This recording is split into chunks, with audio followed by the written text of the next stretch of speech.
Hi good morning. तर स्वागत आहे तुमचं नवीन व्हिडिओमध्ये। तर मस्त सकाळी फ्रेश झाली आहे आणि आज सकाळीच कानाचा फोन आला होता। तर आम्ही 15-20 मिनिट आमची त्याच्यातच गेली, कारण आज इतका भारी खेळत होता तो का त्याची त्या दिवशी कान टोचले तर तो 2 दिवस थोडासा रडत होता। तर आज मस्त खेळत होता, सकाळी सगळ्यांना उठून देऊन खेळत होता। तर चला आता स्वयंपाकाची तयारी करते। आज आम्ही तिघच आहे जेवायला, आत्यांना दादांना आणि बाबांना उपवास आहे, त्याच्यामुळे आम्ही तिघच आहे। तर आम्हाला भोपळ्याची भाजी बनवते। हे बघा, आज मला जरा किचनची साफसफाई करायची, कारण नवरात्र पण चालू होणार आहे आणि तसं जर काही लोक पित्रचे पूर्ण 15 दिवस झाल्याशिवाय करत नाही, पण आमच्याकडं म्हणजे सोनेवाडीला जसे ज्यांचे पित्र झाले ते करून टाकतात लगेच साफसफाई। म्हणजे आता आमचे पित्र तर झालेले, मग आम्ही साफसफाई केली तरी काय अडचण नाही। तर नवरात्र चालू होणार आहे, मग म्हटलं साफसफाई करून घेऊ जरा किचनची वगैरे, डब्बे वगैरे पुसायचे।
बघा, झालंय माझं सगळं किचन आवरून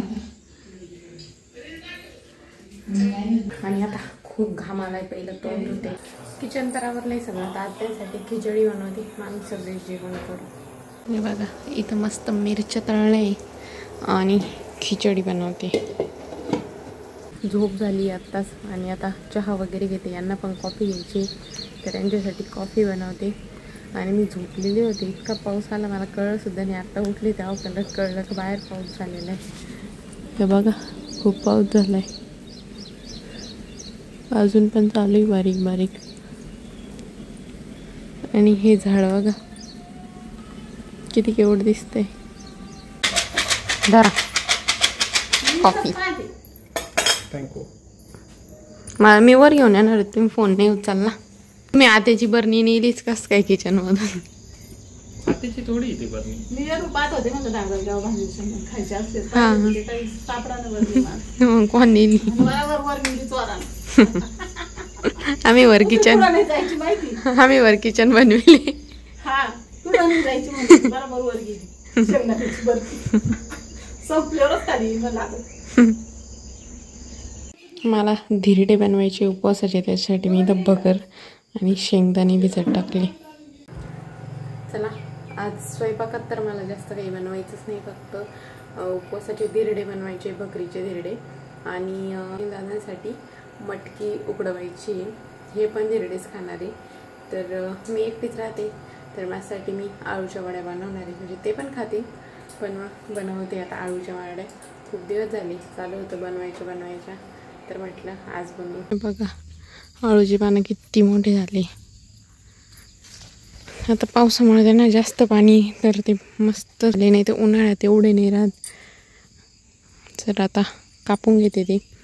आणि एक ब्रह्मकमळाला फूल पण आलं होतं, पण ते आम्हाला कळलंच नाही कधी उमललं। आय थिंक काल उमललं असेल।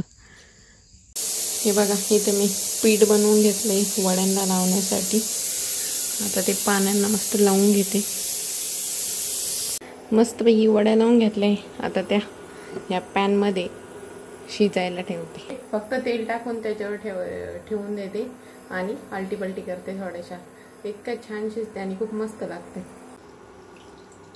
बघा वड्या पण मस्त शिजल्या. दुपारपासून पाऊस चालू आहे. मध्ये थोडासा थांबला होता पण आता परत चालू झाला. धिरडे बनवते. सगळे फिरतोय बाहेर. बापरे. आणि कानासोबत फोन पण चालू आहे.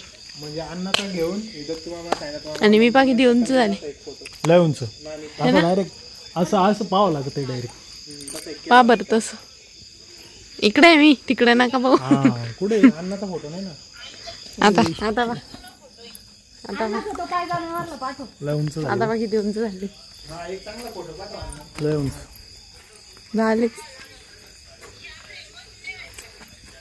तुम्ही लय उंच दिसू राहिले. तुझ्या पुढं तर कमीच ते आहेच. चला झोपायचं आहे आता. थोडा वेळ फिरलो आणि आज इतकं फिरलो का पायच दुखायला लागले. तर आता झोपायचं आहे. चला तर मग भेटूया पुढच्या व्हिडिओमध्ये. तोपर्यंत लाईक करा, शेअर करा, सबस्क्राईब करा. Bye bye.